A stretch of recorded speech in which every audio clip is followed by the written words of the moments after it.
We're at 5, 6, about 8 degrees of vacuum advance. And then we can just go ahead and turn that back off. You see that all move in the distributor? Welcome back to AutoTechNick, and today we'll be giving my 72 Chevelle an old school tune-up. That's right, no HEI, no electronic ignition conversion for Trevor. Today I'm going to teach him how to replace points, set dwell. We're going to give this thing a tune-up like it would have gotten back in the 70s. Yeah.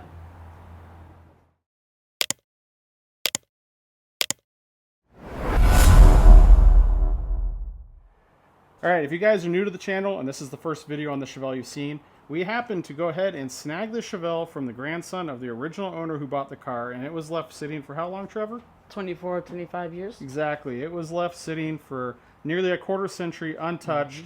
And since we've gotten the car, what kind of things have I had you run through on it? We've fixed the brakes, we've put in a new gas tank, we've done some small cosmetic changes, we've cleaned the car. Yes. We've done some work in the engine. Yep. So, as Trevor alluded to, when we first got the car, it had no spark. So we went through and I just basically scuffed up the points. We replaced the coil and we got the car running pretty minimally. And then we were bypassing the fuel tanks. Since then, we've gone back. We've installed a new fuel tank, replaced all of the fuel lines. Trevor went through and rebuilt the carburetor. And we've also gone through, we lost brakes on one of our test drives, so I showed Trevor how to rebuild the brake master cylinder. Then we went through the bleed the brakes again, actually ruptured a brake hose, went back through, replaced brake hoses. So you can see that we're going through and just making small little improvements, and the goal is to get this car so it's drivable and roadworthy. And we're here right now at the beginning of June. We got a couple car shows coming up here soon, and we need to finish the tune-up on the car. And since we went and pressure washed the engine, we actually have started to develop a bit of a misfire, and it's still not running that great. We did rebuild the carburetor, but we have not tuned the carburetor or set the idle mixture yet. So today, that's what it's all about. We're going to go through, do typical points, cap rotor. We're going to confirm that our top dead center mark on the balancer is accurate. And also while we're in here, we need to address these valve cover gaskets because they're leaking really, really bad. When we drive the car and then park it, they actually leak all the oil after it's shut off onto the exhaust, and then once we fire the car up, it smokes very, very bad. So we're going to take advantage and get that taken care of now, because next weekend is our first car show on Father's Day. Yeah. So without further ado, let's go ahead and get set up, Trevor. And we need to probably start by, I think where we're going to start on this is we're going to probably just go ahead and pull out all of the spark plugs. That way we're going to be able to rotate the engine over by hand, because we need to confirm the top dead center marks on the harmonic balancer. All right.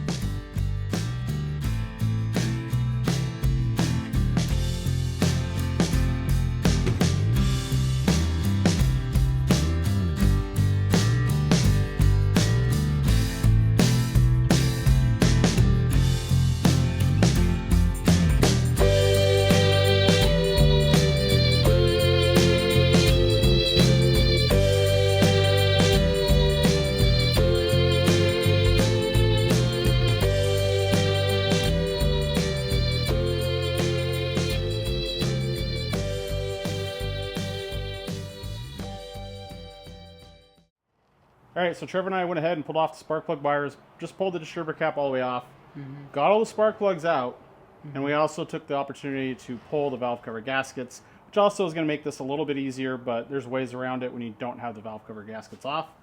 Now I say that because with the valve cover gaskets off, I can actually watch my rocker arms on cylinder number 1, because I want to confirm the timing marks on this harmonic balancer.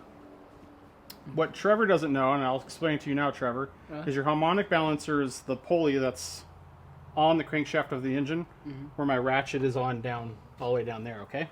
Yep. It's made of mainly two pieces. There's an inner hub that's bolted to the crankshaft, and then there's an outer ring that's bonded to the inner hub with a piece of rubber. There's a mark on the outer ring that tells us where top dead center for cylinder number 1 is, and we need to know that so we can set our ignition timing. What commonly happens on really old cars is that rubber starts to fail and degrade, and that outer ring can spin. Like that? Like our valve cover gaskets, yeah, exactly. So we can't trust the mark that's on there from the factory, so we're going to go ahead and double check and confirm exactly where top dead center is before we go any further.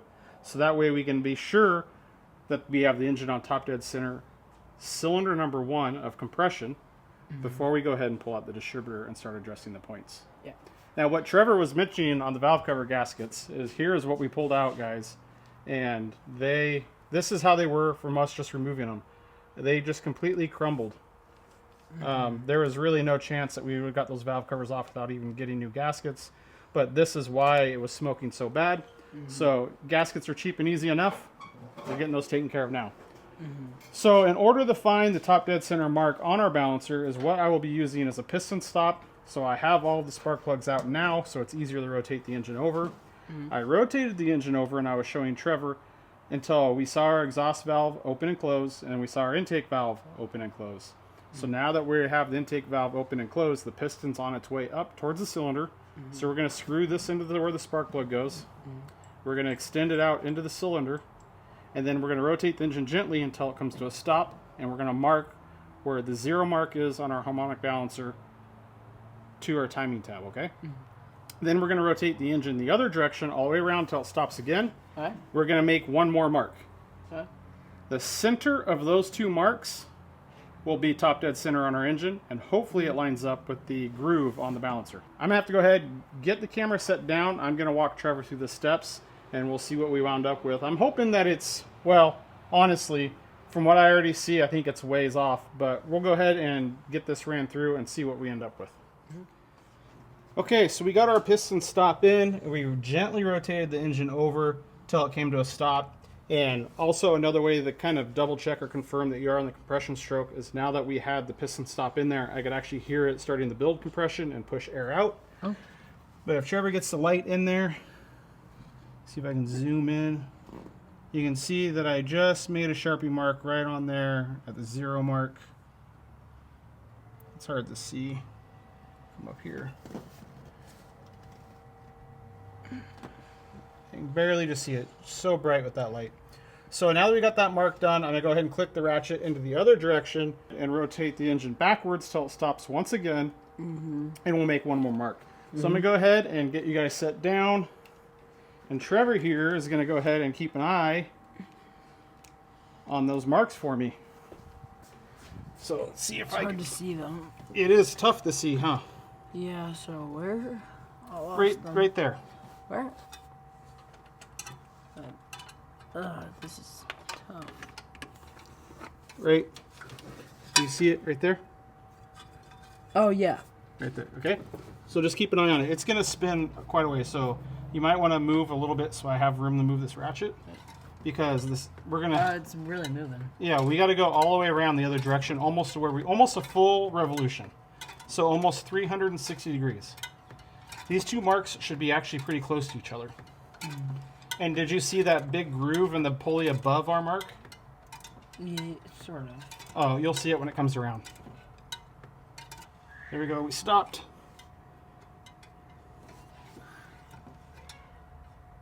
There we go. So we stopped again. So we need to go ahead and take our Sharpie and get our light. Can you get the light? Right. Come right there. Right there. Okay, so in between those 2 marks that we made is top dead center. See that groove I was talking about down there? The bottom where your light is? Sort of? Come around where I am at. Right here. You see that groove? Oh. And you can see our other mark? So that groove's actually, it looks like it's not exactly centered. So it's going to be hard to work on it up here. We're going to take that piston stop out. Okay. We're going to rotate the engine so those marks are on the bottom. And we'll be able to get our top dead center mark. Alright, so we got our 2 marks on the harmonic balancer. I went ahead and spun it down to the bottom so it's easier to show you guys. But if you look right up there, you can see our 2 Sharpie marks. We actually measured them, and our balancer is actually spot on. It was a little deceiving from the top side. I think it was just the angle, but we got down here, and the distance from each mark to our center mark is spot on. Trevor, so the next step is to rotate the engine over so it's on top dead center compression for cylinder 1, and then once we have that there, we now know that we can go ahead and pull the distributor out. All right. Now, the reason why I did this check is because I have trust issues, and I wanted to be sure and know for a fact that our balancer is accurate. So when we set our ignition timing, we know exactly where we're setting our timing at, and we're not guessing. Okay, so now that we've confirmed that the mark on the harmonic balancer for top dead center is accurate, I rotated the engine back over so we have our marks lining up. You can see the balancer is right on the 0 mark of the timing tab, so we're a top dead center. Cylinder number 1 compression. Trevor's loosening up the distributor. We're going to whip that out real quick. We'll go over to the bench and we'll see what this ignition system that we had in the car, the condition of it and what it looks like, because I'm pretty sure I've already seen enough things to know exactly why the car was not running well at all. Alright guys, we got the distributor out on the bench. It's with the rest of the ignition system and it's all looking a little rough, huh Trevor? Yeah, we got some fouled out spark plugs and everything else here is all looking rough and dirty. Yeah, rough and dirty. So we did clean those with a media blaster when we went to get the car running for the first time because we just didn't want to throw new plugs in it and ruin it, which is a good thing because those are the original plugs that were in the car. Yep. Our points are looking a little rough and crusty in there. There's a little bit of wear on our rotor, which isn't too bad, but inside our distributor cap, if you give me some light, Trevor. Yeah. So if you look in there on our terminals, there's actually quite a bit of corrosion, and it's in really, really bad shape. So it's in need of a tune-up. So you can see we went ahead and we got some just basic replacement wires, cheapest cap, rotor we can get. You're gonna go ahead and jam in some of these AC Delcos there, and the biggie, new points in a condenser, Trevor. Yep, for the thing behind you. For the thing behind me that I haven't shown anybody yet. My newest toy that I am unreasonably excited to have. And I scored myself a nice Sun 506 distributor machine, fully functional, and this thing is absolutely just tickles me to death. I love these. I love the old vintage tools. Trevor has not seen this run and operate yet, so we're going to go ahead. And before we even put the points in your distributor, we're going to set your old distributor up on the machine. We're going to run it so we can check the dwell and see how it's operating. All right. Then put in your new set of points. We'll use this machine to set the dwell and get everything set up so it's easier than doing it when it's on the car. But also, there's a little experiment or test that I want to do because there's a little wives' tale that if you talk about ignition points to anybody, they all are going to talk about this one thing. So I want to see how accurate it is, and we're going to test that out once we get your new points in the distributor. So let's go ahead and get your distributor tossed up on the machine. Okay. All right, Trevor, so this particular unit's probably from the 60s or 70s, but these were pretty common back in the, I don't know, 40s and 50s probably. Oh, wow. They're pretty old vintage units. So we're going to just go ahead and pretty easy to set it up. Looks like that's broken. That is the only thing that's broken on it, is that screen for a vacuum gauge. I can replace it. I'd like to if I could find one. Do you remember when we had to test the vacuum on your diaphragms when we rebuilt your carburetor and we had the suck on it and you got all grossed out? This is a vacuum diaphragm. We can use a vacuum pump to test it, or we can do the same thing that we did the power valve. Do you want to test it? No. Oh. It works. Oh. This has a vacuum pump where it'll test it for us. Huh? Pretty cool, huh? So we got it chucked up into the bottom. Why don't they make these anymore? Because cars don't use points anymore. And so you don't need these machines to set up the points. They use electronic fuel injection, but most people actually don't even keep points in their old muscle cars. Like this distributor, they'll swap it over to like an HEI distributor or an electronic ignition conversion. And there's a lot better units than the old points. But this is old school. This is analog, no electronics. The points in here essentially act like a light switch. They turn on and off, on and off. And that light switch that turns on and off your ignition coil, which then gives the spark plug spark. All right. So now that we got this in here, it's chucked up on the bottom. It's tied up on top. This is your ground lead. Okay. You're going to ground it up there. You're going to set this up after we put the points in, okay? This is our power lead. Okay. I have one. Nope, we don't need that one. This goes right there. Okay. To the only wire that comes out of the distributor. Okay. I'll just set that up like so. All right, sir. So is what main purpose we're going to do here is we want to check our dwell of our distributor. Okay. This is our dwell meter over here. Okay. I've already went ahead and calibrated it. So is what we're going to do. We're going to turn our machine on, and this is going to go ahead and increase our speed. So this is how the distributor runs when it's in the car. If you look carefully, you can see your points opening and closing. So once this bulb warms up, it's going to start strobing and flashing, and you'll see that arrow on this machine. Okay?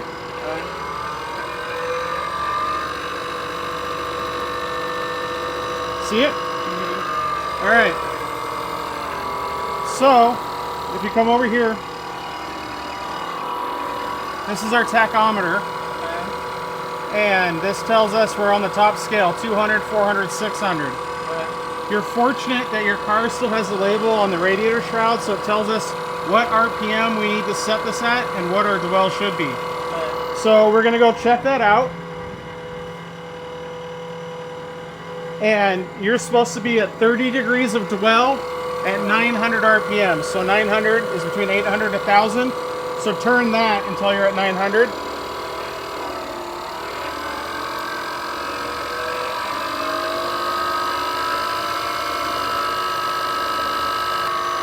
Right there. So there we go. How do I get the dwell? We'll see the dwell. You're at 25 degrees of dwell. So your distributor is set up wrong. We need 30 degrees of dwell. Okay, we crept up on our RPM a little bit. Bring it down a little. So, and you can see right here, each one of these marks represents one of the cylinders that's firing. So we can take those and we zero it out right here. See that zero mark? Mm-hmm. So that's 0. We can use that and actually test like our vacuum advance. So if we put this on, turn on our vacuum pump. Here's our vacuum gauge. We'll start giving it some vacuum. See it moving? See our marks moving? So we can test that our vacuum advance is working. And if we started over here at 0, we're at 5, 6, about 8 degrees of vacuum advance. Wow. And then we can just go ahead and turn that back off. You see that all move in the distributor? We put the vacuum to it. Wow. And that's what it does when you're driving the car down the road. So we know that your dwell's 5 degrees of dwell off, not that big of a deal. We can also take this and spin this up and make sure that our timing's consistent. Because that's going to tell us if our distributor is worn out, if this timing starts to jump around. So we're off on our tach, so we're going to switch our scale, and now we're reading on this bottom range. So we're a little over 1,000 RPM. And we can really get this thing going.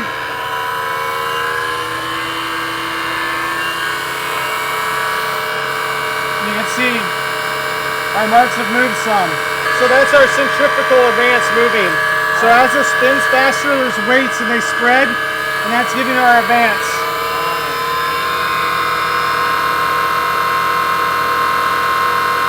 Which is about 9 degrees.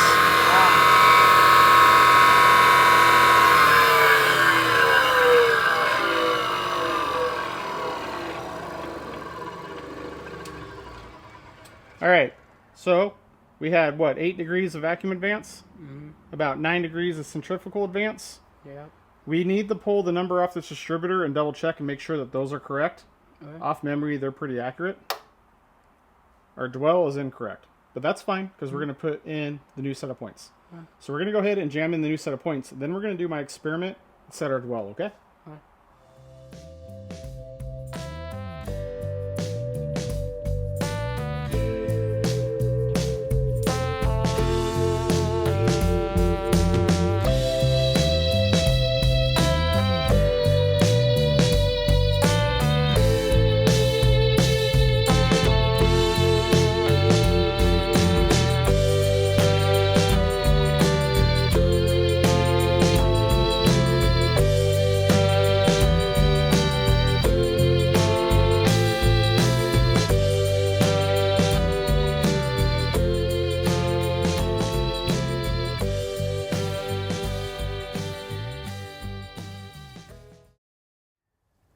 Well, as you can tell by the beard, it has been a hot minute since we recorded the initial footage, and that is because I messed up.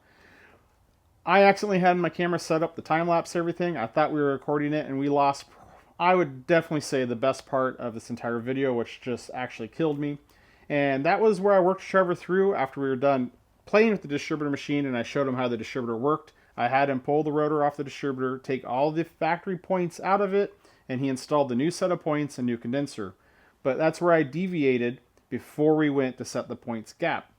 Any of you guys that have been around long enough, bought points, talked to anybody with points, been to car shows, hopefully you've probably heard that old wise tale where the guys will talk about it and they're like, yeah, back in the day, I had the points, and whenever it ran bad, I'd just pull over and take a matchbook, and I would use the back of the matchbook, put that in the points, and use that as a feeler gauge and set my points back, and I was set. I was dialed.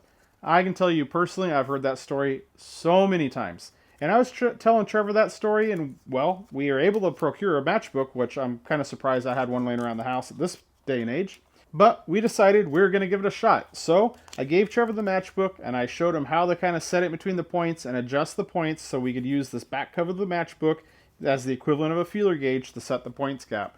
And he got that done pretty easily, and then we turned the machine on, ran it up, and we wanted to see what the dwell actually was by using this matchbook as our feeler gauge for the points gap.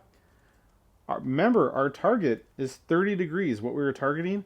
Believe it or not, we ended up with 31 degrees. So it was more accurate than how the distributor was when we pulled it out.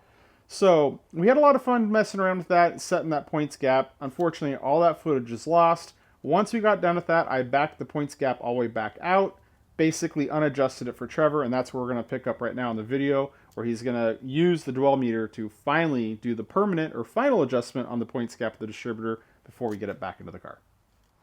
It's getting long in the day. We need to get this distributor back into the car, so Trevor's going to go ahead, fire the machine up, and he's going to adjust his dwell with the dwell meter on the machine right at 30 degrees, all right? All right. So go ahead and click that switch for on towards me. Yep. Spin it up to 950.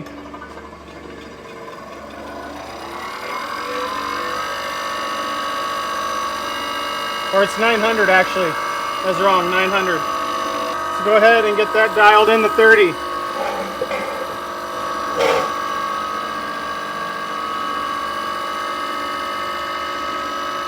It's at 30. Right there. Actually, you're still a little off. You're standing off to the gauge. A little more.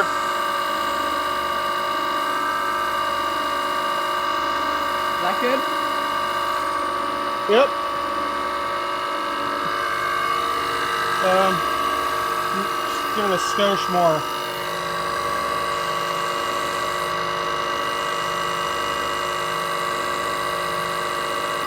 There we go. If you spin this up, now that we have the cap off, you'll see those weights move out, and that's your centrifugal advance. So you want me to spin it higher? Yeah, you'll see those move.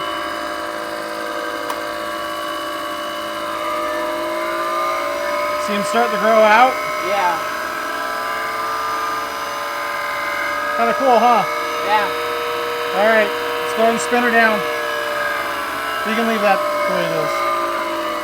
All the way down to 0.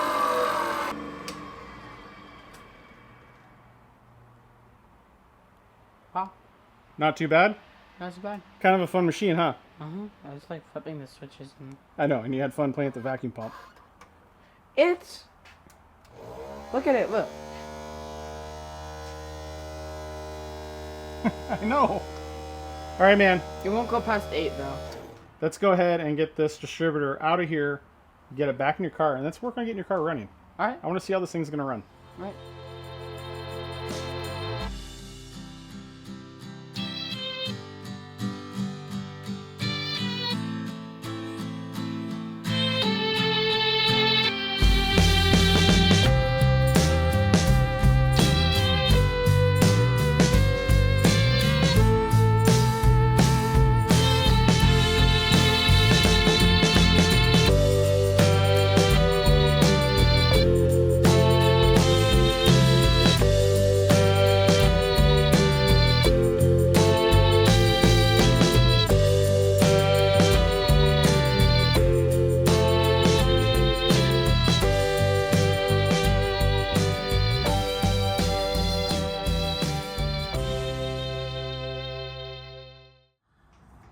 right, well, we got it all back together.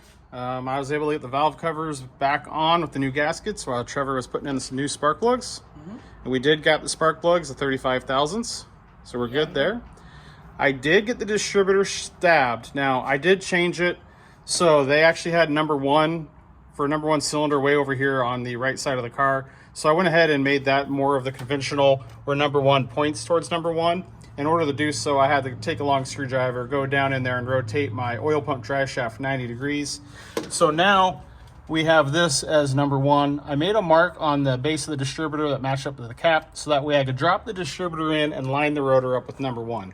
Now, the one thing that I deviate on, or a really good tech tip I have for you, is when you're doing this, everybody says put it on top dead center number 1, put the distributor, line it up with number 1.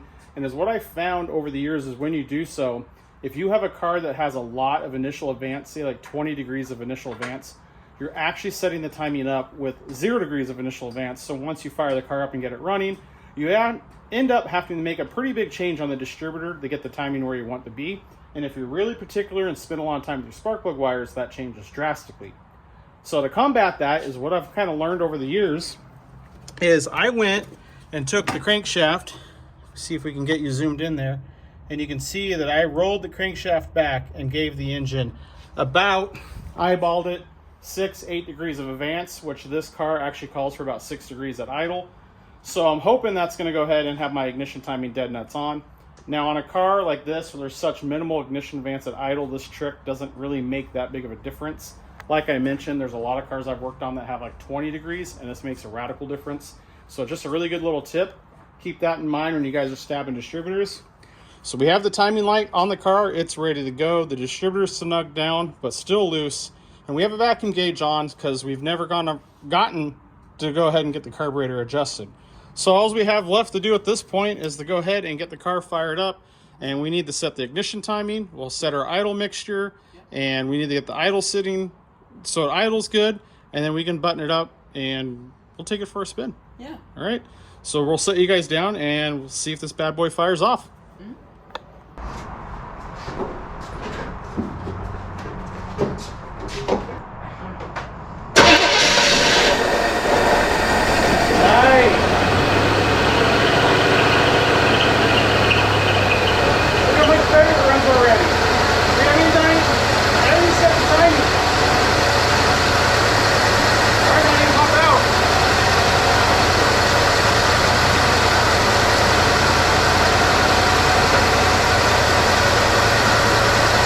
Check this out. Look down on our pulleys now. Come over to where I'm at. We're at 1200 RPM. Oh look, you can see our mark now.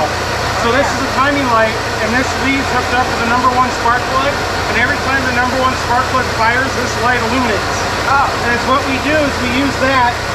So if we look here on our chart, I want 6 degrees of ignition advance. So we put 6 degrees in. Yeah. And look, see our lines don't line up? Can you see? Yeah. It's above it. So we gotta move the distributor.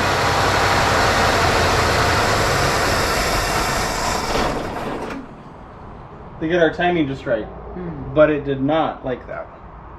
Go ahead and fire it back up. All right.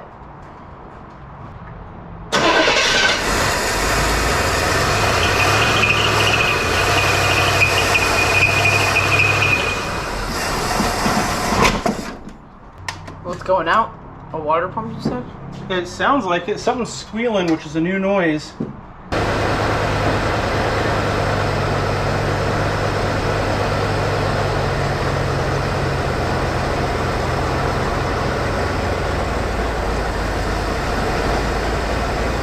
So, Trevor, for our total timing, we had what, 8 degrees of vacuum advance, but we have the vacuum advance disconnected. We had 9 degrees of centrifugal advance. So we have 6 degrees now. So should be 15. Doesn't seem like a whole lot. Yeah.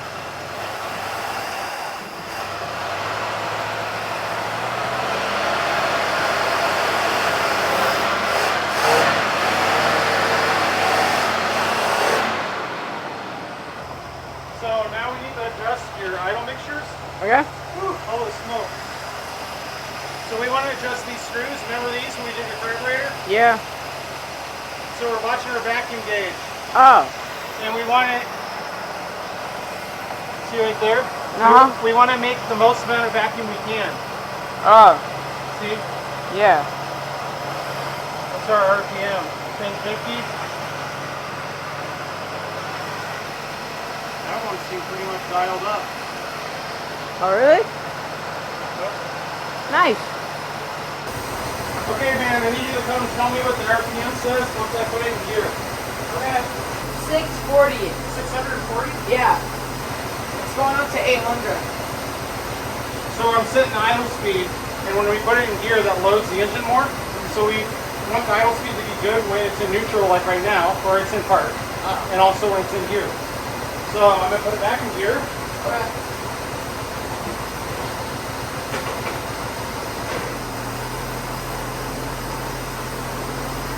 It's at 640 again.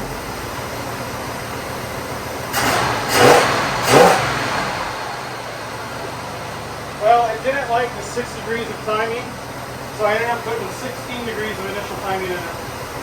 We'll go drive it, we'll lock down the distributor and drive it and see how it runs with that, alright? Right now?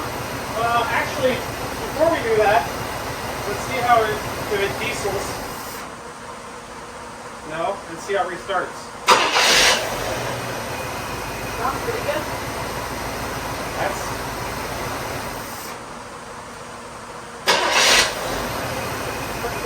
And dial up for carburetor power? Yeah. Yeah, let's get our distributor locked down and get our timing light off of it and everything back together, air cleaner on it, and see how it drives.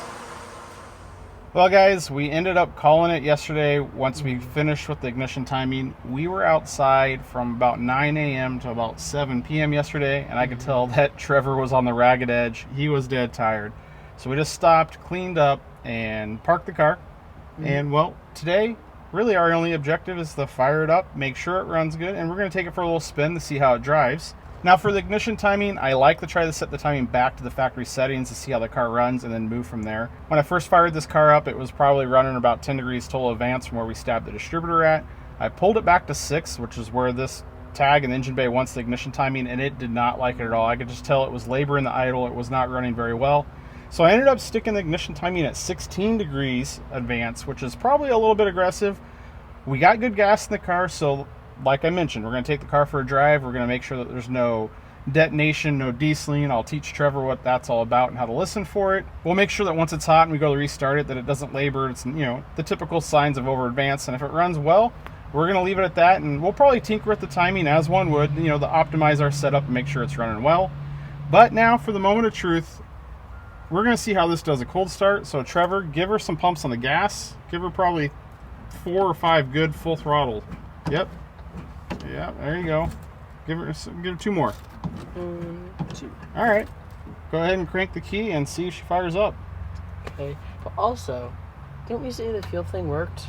The gas gauge? Yeah. Yeah, we did get gas in the car, and much to my surprise, we have an operational gas gauge. So Then why is it so low already? once you turn the key on, it's gonna increase. See it going up?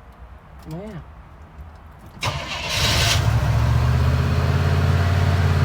Well, I'll be. Run smooth. Yeah, a lot better than it used to, huh? Yeah. So now it's on its fast idle. It's idling a little high. Give the throttle a little stab. Okay. See how it came down off fast idle? Mm-hmm. And now it seems to be happy right here at the idle speed. So it seems to be happy with this ignition timing. It seems to be happy at our idle speed. We're going to let it warm up a little bit, and we're going to hit the road and see how this thing runs. Yep. Well, Trevor, I am actually pretty impressed how much better this thing runs. Yeah. So your tune-up experience, we've gone through, you rebuilt the carburetor, you thought that was kind of boring. Yeah. And we went through and did spark plugs again, which I know you're not that big of a fan of, but you got these ones in and out pretty quick. Yeah. And what's your thoughts on the points? That was pretty easy. Well, we had the advantage of having that nice distributor machine that makes it a lot easier. Yeah. But it started up cold, fantastic. Mm-hmm. It's idling absolutely great. Yeah.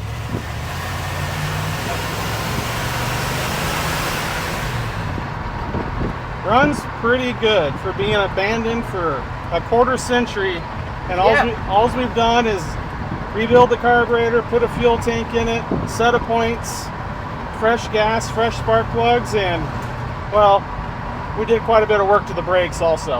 Yeah. So, but now we got it. We can cruise it around, enjoy it some. Yeah.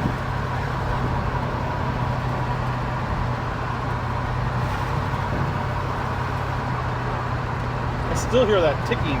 Tick, hear it? Oh yeah. So I'm doing it old school, Trevor, with some hand signals, since we don't have blinkers or anything. You think they know what a hand They signal probably don't, no, but at least I'm doing it. You know what we should do? What? Is that coming from the car?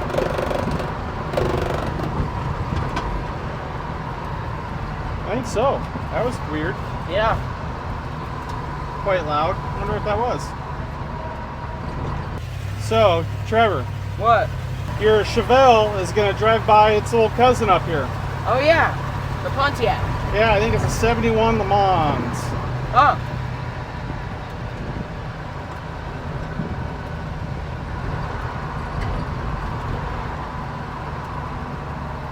There she is, just sitting there waiting for someone to come love on it. Uh-huh. Bucket seat car too. Yeah. Runs good. I think we'll be able to make it to the car show we got next weekend. Yeah. We just need to do something about these floors, seats, and seat belts. Yep. I think we'll be dialed.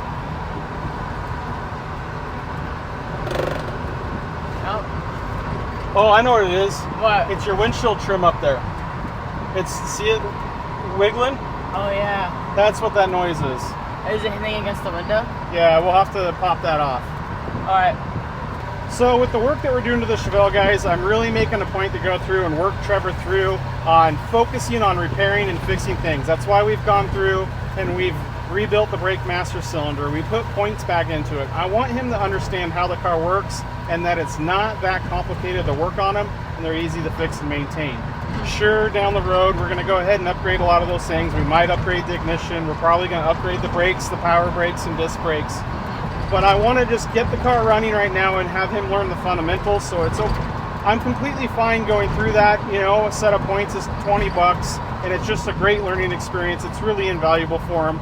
So that's really my goal with what we're doing right now onto the car. And once we work through all these things, get everything sorted, we have a lot of other repairs to do, then we're going to start focusing on more of the restoration side and making the car a lot nicer and something that he can keep hopefully for his lifetime. Yeah. Alright guys, we really appreciate you taking the time to watch this video. I hope you guys enjoyed it. I know I had a blast with the Distributor machine. I think Trevor enjoyed this one a little bit more than some of the others. So, outro, Trevor, it's on you. Thanks for watching the video today, guys, and we'll see you in the next one. See you guys.